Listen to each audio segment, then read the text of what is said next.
문희슈의 세 줄 요약. 첫 번째, 민주당의 탄핵 남발은 이재명 대선 출마용. 두 번째, 지금 하는 수사로 이재명 구속 삭가능이라 찌지 쫄았음. 세 번째, 찌재명 지겹다. 적당히 하고 깜방이나 가라. 더불어민주당이 김홍일 방송통신위원장에 이어 이재명 대표 사건을 담당해온 검사 등에 대해서도 탄핵소추안을 발의했다. 정부 고위직과 검사들에 대해 이처럼 동시다발적으로 탄핵을 추진한 경우는 없었다. 방통위를 마비시키고 이 대표 수사를 방해하려는 의도로 보인다. 민주당의 돈 없는 탄핵 공세에 국정은 흔들리고 법적인 수사의 차질까지 빚어지게 됐다. 민주당이 조금 전에 현직 검사 4명에 대한 탄핵 소추안을 발의했습니다. 탄핵당한 이 4사람의 공통점이 있다면 이재명 전 대표 그리고 민주당과 관련된 수사를 이끌었던 검사들이라는 겁니다. 4명의 검사에 대해서 탄핵안을 추진하는 것으로 아무 이견 없이 의결이 되었습니다. 검사의 불법 위법한 수사권 남용에 대해서 국회가 가진 탄핵권으로 검사들의 불법한 행위들을 막는다. 민주당이 검사 탄핵을 한마디로 규정한다면 이재명 대표라는 권력자를 수사하고 재판하는 검사를 탄핵해서 수사와 재판을 못하게 만들고 권력자의 형사처벌을 모면하겠다는 것입니다. 이미 기소되어서 1심 판결이 선고되었거나 그리고 재판이 진행 중인 사건에 대해서 법원의 법정을 국회로 옮겨와서 피고인인 이재명 대표가 재판장을 맡고 이재명 대표의 변호인인 민주당 국회의원과 국회 절대 다수당인 민주당이 사법부의 역할을 빼앗아와 재판을 다시 하겠다는 것과 같습니다. 아예 사법 시스템을 무너뜨려 이재명 대표에 대한 형사처벌 자체를 근본적으로 지워버리겠다는 방탄을 목적으로 하는 시도입니다. 김홍일 위원장은 2일 민주당의 탄핵 공세에 밀려 결국 사퇴했다. 전임자인 이동관 전 위원장에 이어 벌써 두 번째다. 헌법재판소의 탄핵 심판 결과가 나올 때까지 수개월간 방통위 업무가 마비되는 것을 막기 위해 뚜렷한 위법도 없는 사람이 취임 6개월여 만에 물러나야 했다. 민주당의 방통위원장 탄핵 공세는 그동안 친민주당 성향 방송을 해온 MBC를 제 편으로 묶어두기 위한 것이다.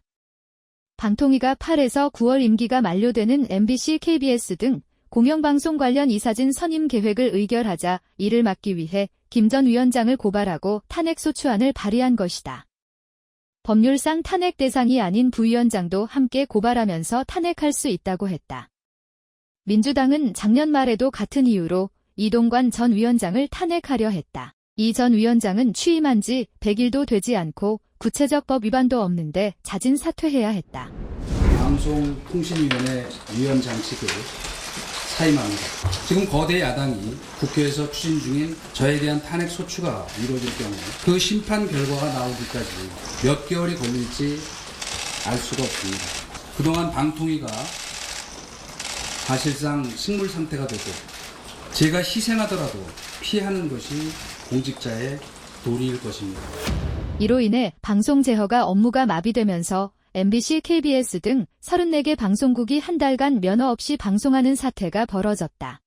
민주당은 국회목 방통위원 추천 표결도 거부해 위원장, 부위원장 2인 운영체제를 초래했다. 그러고선 2인 체제는 불법이라고 주장했다. 방통위가 공영방송 이사진을 바꾸지 못하도록 식물위원회로 만들려 한 것이다. 후임 방통위원장은 대통령이 지명하면 국회 인사청문회를 거쳐 7월 말 8월 초 취임할 수 있다. 하지만 MBC 사장 교체를 막기 위해 총력전을 펴고 있는 민주당은 새 위원장에 대해서도 어떤 이유를 대서든 탄핵을 추진할 가능성이 높다. 이렇게 되면 1년도 안 되는 기간 동안 방통위원장 3명에 대해 탄핵을 추진하는 것이다. 도저히 정상이라고 할 수 없다. 민주당은 이미 공영방송 이사진을 자기들 뜻대로 임명하고 사장 교체도 못하게 하는 방송 3법을 국회 상임위에서 일방 처리했다. 자신들이 정권을 잡았을 때는 이 법안 내용과는 정반대로 공영방송 사장들을 폭력적 방법으로 쫓아냈다. 그런데 다시 야당이 되자 언론개혁이라며 밀어붙이고 있다. 민주당은 이 대표 수사검사 3명 등 검사 4명에 대한 탄핵소추안도 당론으로 발의했다. 박상용 검사는 쌍방울 대북 송금 사건, 강백신 더미준 검사는 대장동 백현동 사건을 수사한 사람이다. 이게 재판 안에서 무죄를 받을 자신이 없으니까 저렇게 아예 판 자체를 흔들려는 것이 아닌가 이런 근본적인 의문이 들거든요. 탄핵이라는 건 헌법재판소에서도 극히 예외적으로 조심스럽게 써야만 한다라고 언급을 할 정도의 그런 비상 상황에서 쓰는 것들이거든요. 근데 져가면서 배운다라고 하기엔 너무 엄중한 내용들 아닙니까? 국회 입법권에서 극히 예외적으로 써야 되는 게 민주당이 다수당이 되면서 너무 남발되고 있고 구대형 기각이 됐을 때도 아무도 책임을 지지 않아요.